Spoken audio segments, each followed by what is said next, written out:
नमस्कार, स्वागत है आपका और मैं हूं आपके साथ लता। बड़ी खबर आपको बता रहे जहां नारदा घोटाले केस में ममता बनर्जी को लगा बड़ा झटका। कोर्ट ने बड़ी बेंच को सौंपी मामले की सुनवाई। साथ ही साथ अब चारों टीएमसी नेताओं को हाउस अरेस्ट रखने का लिया गया फैसला। जहां नजरबंद के दौरान ही उन्हें अब सारी चिकित्सा सुविधाएं देने की भी कोर्ट की ओर से कही गई है बात। जहां एक बार फिर से कोलकाता हाईकोर्ट ने नारदा केस से जुड़े मामले में ममता बनर्जी को बड़ा झटका दिया है और वो इसीलिए क्योंकि जिस तरीके से ममता बनर्जी अपने गुंडों को बचाने के लिए अब तक सारे दांवपेच लगाती दिख रही थी, लेकिन अब कोर्ट ने नारदा केस मामले को बड़ी बेंच को रेफर कर दिया है। और यही नहीं, सभी आरोपियों को भी हाउस अरेस्ट यानी कि नजरबंद रखने का फैसला लिया गया है। साथ ही कोर्ट का यह भी कहना है कि हाउस अरेस्ट के दौरान ही सभी चिकित्सा सुविधाएं दी जाए। जहां अंतरिम जमानत पर रोक लगाते हुए अब साफ तौर पर हाउस अरेस्ट का फैसला कोर्ट की ओर से दिया गया है। यानी कि अब टीएमसी के जो मंत्री फरहाद हाकिम, मंत्री सुब्रत मुखर्जी और विधायक मदन मित्रा और सोवन चटर्जी को नजरबंद रखा जाएगा और इस मामले को लेकर लगातार जांच की जाएगी और इसके बाद बड़ी बेंच इस पर अपना फैसला सुनाएगी। हालांकि टीएमसी नेताओं की ओर से दलील रख रहे वकील अभिषेक मनु सिंघवी ने हाउस अरेस्ट पर स्टे की मांग की थी, लेकिन इसी बीच चारों नेताओं की जमानत याचिका पर सुनवाई करने वाले बेंच में एक जज जस्टिस अरिजीत बनर्जी ने हालांकि अंतरिम जमानत देने पर रजामंदी दे दी थी, लेकिन चीफ जस्टिस राजेश बिंदल ने हाउस अरेस्ट का आदेश दिया। राजेश बिंदल ने साफ कहा कि अंतरिम जमानत का मामला अब बड़ी बेंच को जाएगा और वो ही इस पर अपना फैसला सुनाएगी। दरअसल इस मामले की सुनवाई के लिए जस्टिस राजेश बिंदल और जस्टिस अरिजीत बनर्जी इसकी सुनवाई कर रहे थे और जस्टिस अरिजीत बनर्जी जमानत देने के पक्ष में थे, जबकि कार्यवाहक चीफ जस्टिस राजेश बिंदल ने साफ तौर पर जमानत देने से इनकार कर दिया है। जी हां, आपको बता दें, इस दौरान कोर्ट में सुनवाई के दौरान general solicitor Tushar Mehta CBI के लिए, सीनियर एडवोकेट एएम सिंघवी और सिद्धार्थ लूथरा टीएमसी नेताओं के पक्ष में और इसके अलावा एडवोकेट जनरल किशोर दत्ता इस दौरान कोर्ट में पेश हुए थे। और आखिर कोर्ट में क्या कुछ हुआ, किस तरीके से कोर्ट में वकीलों के बीच बातचीत हुई, इसकी बानगी दरअसल थोड़ी सी आपको बता देते हैं कि इस दौरान जस्टिस अरिजीत बनर्जी ने 4 टीएमसी नेताओं को अंतरिम जमानत देने का हालांकि आदेश दिया था, हमने आपको बताया, लेकिन सीजे राजेश बिंदल ने साफ कहा कि उन्हें नजरबंद रखा जाना चाहिए और अंतरिम जमानत का मामला अब बड़ी बेंच को भेजा गया है और अब वो ही इस पर अपना फैसला सुनाएगी। तो इस दौरान आरोपियों को नजरबंद किया गया है, तो साफ तौर पर अब चारों नेता अपने घरों में ही अरेस्ट रहेंगे, जो कि किसी गिरफ्तारी से कम नहीं है। हालांकि इसको लेकर कोर्ट में सिंघवी लगातार अपनी दलील पेश करता रहा और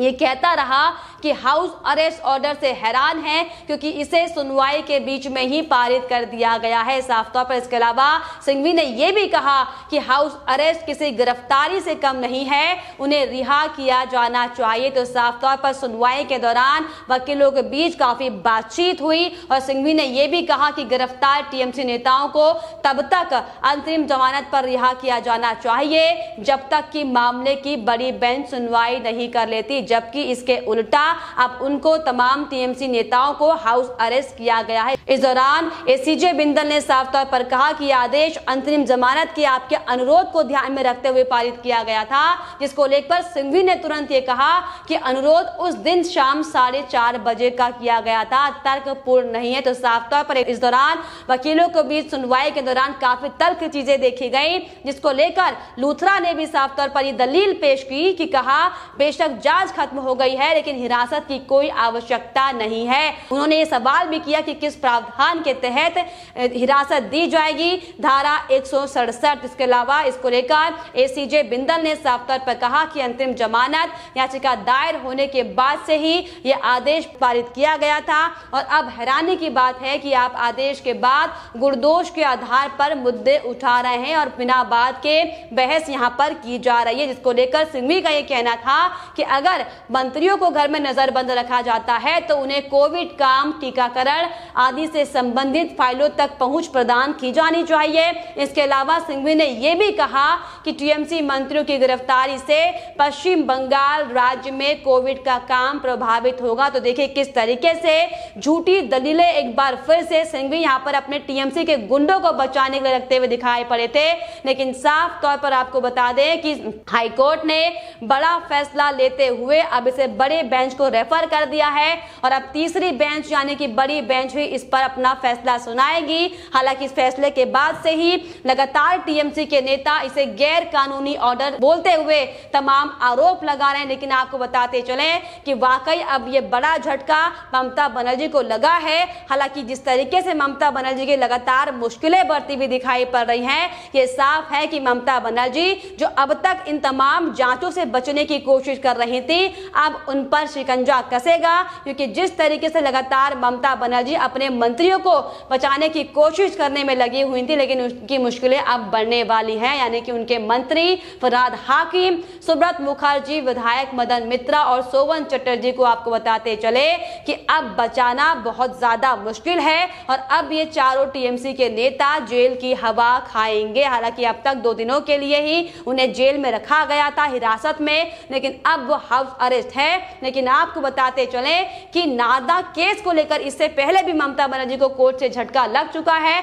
क्योंकि कोलकाता हाईकोर्ट ये साफ तौर पर कई सवाल सरकार पर उठा चुकी है, जिससे ममता बनर्जी की मुश्किलें पहले से ही बढ़ी हुई है। क्योंकि लगातार बंगाल में हो रहे पथराव और आगजनी पर ममता बनर्जी से सवाल किए गए हैं और साथ ही साथ बंगाल की वर्तमान स्थिति को लेकर भी कोलकाता हाईकोर्ट ममता को फटकार लगा चुकी है और अब केस की सुनवाई को बड़ी बेंच को सौंपना वाकई ममता बनर्जी के लिए किसी खतरे की घंटी से कम नहीं है। लेकिन जिस तरीके से लगातार ममता की मुश्किलें जो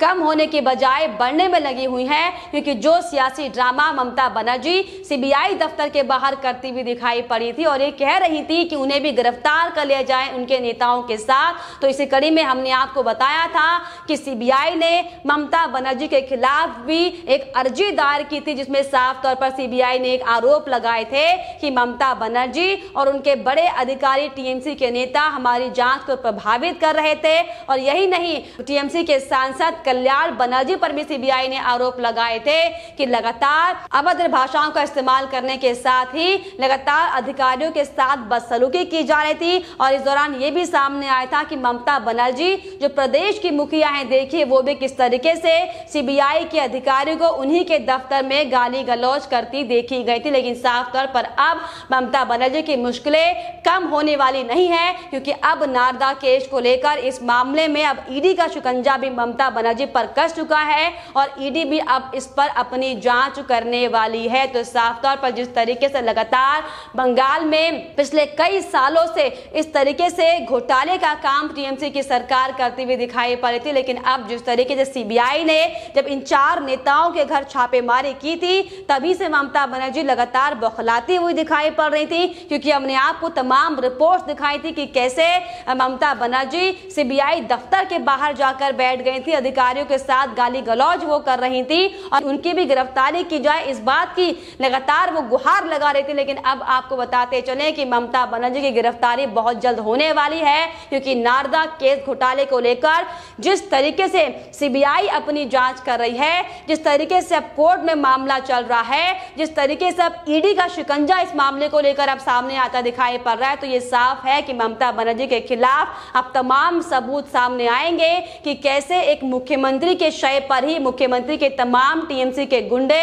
प्रदेश में सिर्फ और सिर्फ भ्रष्टाचार का खेल खेल रहे थे। हालांकि लगातार जिस तरीके से बंगाल में पिछले 1.5 महीने से जो हिंसा का तांडव बना हुआ है, इसको लेकर भी ममता बनर्जी पर कई सवाल उठ रहे हैं, जिसको लेकर हमने तमाम रिपोर्ट्स आपको दिखाई थी कि कैसे बंगाल में ममता बनर्जी की शय में लगातार जगह जगह पर हिंदुओं को मारा पीटा जा रहा है, महिलाओं के साथ नरसंहार किया जा रहा है। लेकिन इस पर कुछ भी बोलने की बजाय देखिए किस तरीके से ममता बनर्जी ने अपना दोगला चेहरा दिखाते हुए, वाकई अपनी क्रूरता दिखाते हुए सिर्फ और सिर्फ अपने टीएमसी के उन गुंडों को बचाने की कोशिश की जो सिर्फ और सिर्फ दलाली करते दिखाई पड़े थे, जो सिर्फ और सिर्फ इतना बड़ा घोटाला चिटफंड का काम करते हुए दिखाई पड़े थे। लेकिन ऐसे में बड़ा सवाल ये खड़ा होता है कि आखिर कैसे ममता बनर्जी एक मुख्यमंत्री होने के नाते, संवैधानिक पद पर होने के नाते किस तरीके से आम जनता और टीएमसी नेताओं के इस रवैये को देखते हुए किस तरीके से पक्षपात करती है, वाकई ये बेशर्मनाक है। लेकिन अब आपको बताते चले